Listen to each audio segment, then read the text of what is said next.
Assalamualaikum warahmatullahi wabarakatuh.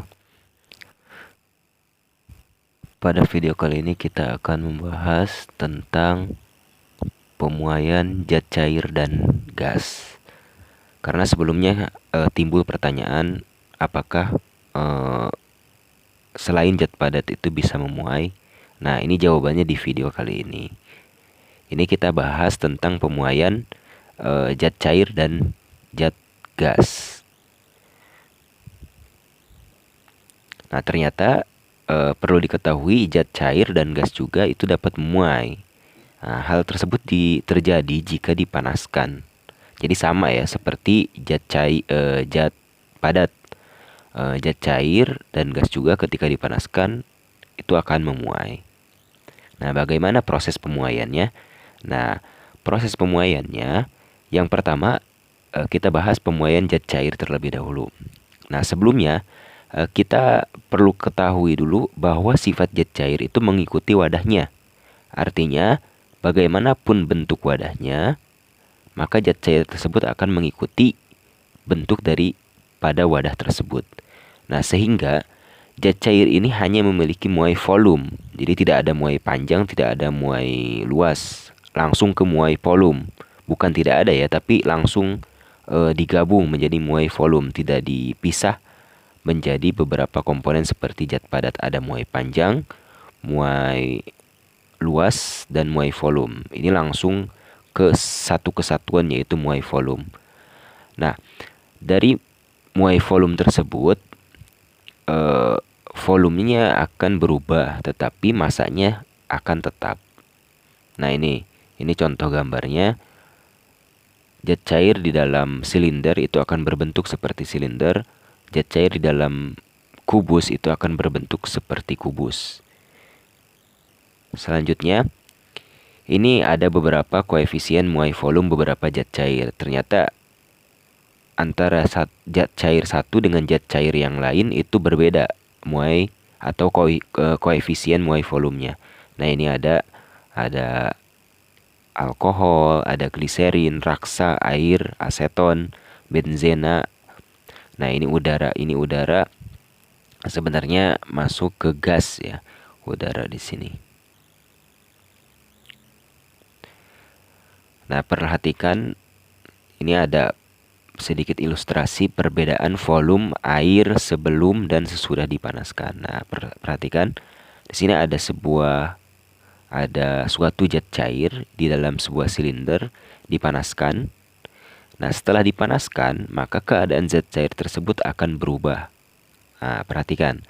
Nah, di sini kita bisa lihat perbedaan volume antara zat cair sebelum dipanaskan dan zat cair sesudah dipanaskan. Nah, ini perbedaannya ya, perbedaan antara sebelum dan sesudah.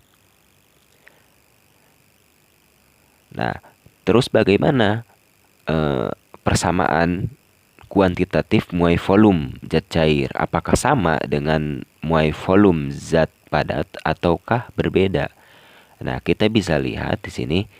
Sebelumnya kita telah ketahui bahwa kaitan antara volume dan kenaikan suhu itu adalah sebagai berikut. Jadi persamaannya sama antara kaitan antara volume pada zat padat dengan kenaikan suhu itu persamaannya sama dengan zat cair. Ini ada delta V sama dengan gamma kali V0 kali delta T. Dengan gamma itu koefisien muai volume, V0 itu volume keadaan sebelum dipanaskan, delta T itu adalah kenaikan suhu, dan delta V itu adalah perubahan volume. Nah, jika kita uraikan, delta V itu kan sama dengan V keadaan akhir atau volume keadaan akhir dikurangi volume keadaan sebelum dipanaskan. Maka persamaannya berubah menjadi V kurangi V0 sama dengan gamma kali V0 kali delta T. Nah, maka persamaannya jika kita ingin mencari volume ya, volume akhir, yaitu berarti V sama dengan gamma kali V0 kali delta T tambah V0. Nah, jadi V0-nya berpindah ya. Minus V0-nya itu berpindah ke ruas sebelahnya menjadi plus V0. Nah, ini bisa kita sederhanakan menjadi V sama dengan buka kurung 1 tambah gamma kali delta T tutup kurung kali V0. Nah, V0-nya di sini sebelumnya kan di atas ada 2 ya. Jadi gamma kali V0 kali delta T tambah V0. Nah, V0 di sini kita keluarkan. Makanya menjadi 1 dalam kurung 1 plus gamma kali delta T. Jadi V0-nya ada di luar. Nah, ini sama saja ya persamaannya dengan yang atas. Karena ketika kita kalikan ke yang di dalam kurung, maka V0 kali 1 sama dengan V0. Selanjutnya kita kalikan V0 dengan gamma delta T, maka persamaannya menjadi Y gamma kali V0 kali delta T plus V0. Jadi sama, balik lagi ke persamaan yang di atas. Nah, kita lanjutkan. Sebelumnya telah kita ketahui bahwa massa jenis itu sama dengan massa dibagi volume, ya. Maka jika massa dibagi V0, maka hasilnya adalah massa jenis 0 atau massa jenis keadaan awal sebelum dipanaskan, ya. Karena di sini massanya tidak berubah. Di awal kan sudah diketahui bahwa massanya tidak berubah, volumenya yang berubah.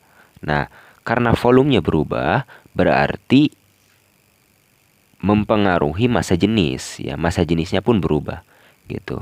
Nah, dengan demikian, persamaan massa jenis karena perubahan suhu ini berubah. Ya, jadi keadaan sebelum dipanaskan dan keadaan sesudah dipanaskan itu memiliki perubahan. Nah, ini bisa kita lihat, ya. Massa jenis itu kan M dibagi volume. Sedangkan di persamaan sebelumnya, volume itu sama dengan buka kurung 1 plus gamma kali delta T, ya, dikalikan V0. Jadi antara ruas sebelah kiri dan ruas sebelah kanan ini sama saja nilainya, ya. Nah, ini kita lihat M per V ini, karena M per V ini adalah persamaan dari massa jenis, ya, berarti bisa kita tulis dengan rho massa jenis pada keadaan akhir, ya, ingat ya. Nah, di ruas sebelah kanan di sini ada massa dibagi V0. Nah, karena massa dibagi V0 ini sama dengan massa jenis 0 atau massa jenis pada keadaan awal, maka M per V0 ini bisa kita ganti dengan rho 0. Maka persamaannya menjadi massa jenis sama dengan 1 per 1 plus gamma kali delta T, ya. Jadi 1 per 1 plus Y gamma kali delta T-nya dikalikan dengan massa jenis 0. Atau kalau misalkan kita mau mencari massa jenis dalam keadaan sebelum dipanaskan, maka persamaannya berubah menjadi buka kurung 1 plus gamma kali delta T tutup kurung kali massa jenis. Ya, kita lanjut ke materi yang berikutnya, yaitu tentang pemuaian gas. Nah, untuk pemuaian gas perlu diketahui ini terdapat 2 proses. Yang pertama proses isobarik. Nah, yang kedua itu proses isochorik. Dari kedua proses tersebut ini akan didapatkan persamaan keadaan gas. Oke, kita lanjut yang pertama. Yang pertama yaitu proses isobarik.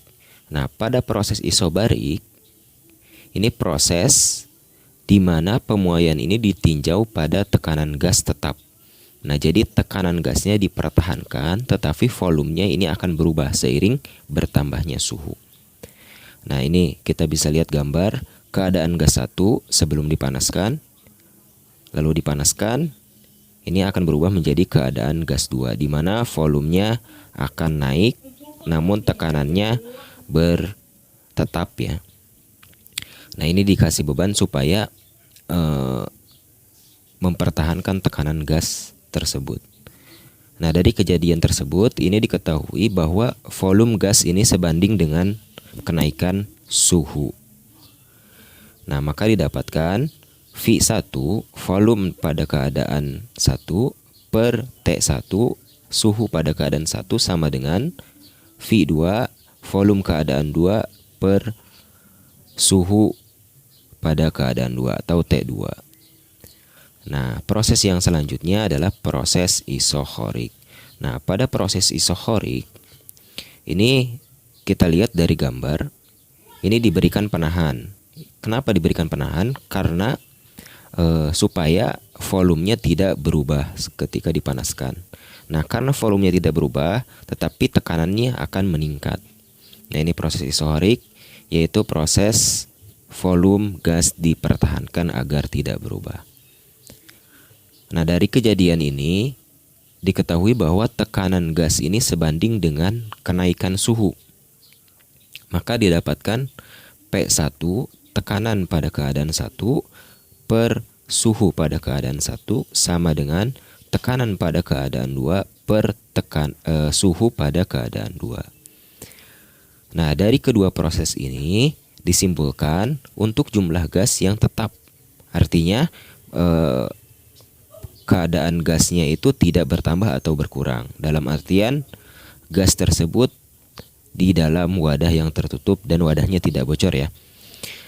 Nah, ini didapatkan persamaan gas. Persamaan gasnya yaitu P1 kali V1 per T1. Ini untuk keadaan awal sebelum dipanaskan sama dengan P2 kali V2 per T2. Ini untuk keadaan setelah dipanaskan. Nah, berikut keterangannya. Ini P1 tekanan keadaan awal, satuannya Pascal. P2 tekanan pada keadaan akhir, satuannya Pascal. V1 volume keadaan awal, satuannya meter kubik. V2 volume keadaan akhir, satuannya meter kubik. Nah, untuk suhu T1 suhu keadaan awal, T2 suhu keadaan akhir, dan satuannya Kelvin. Atau bisa juga untuk suhu ini satuannya kita pakai derajat Celcius, itu bisa.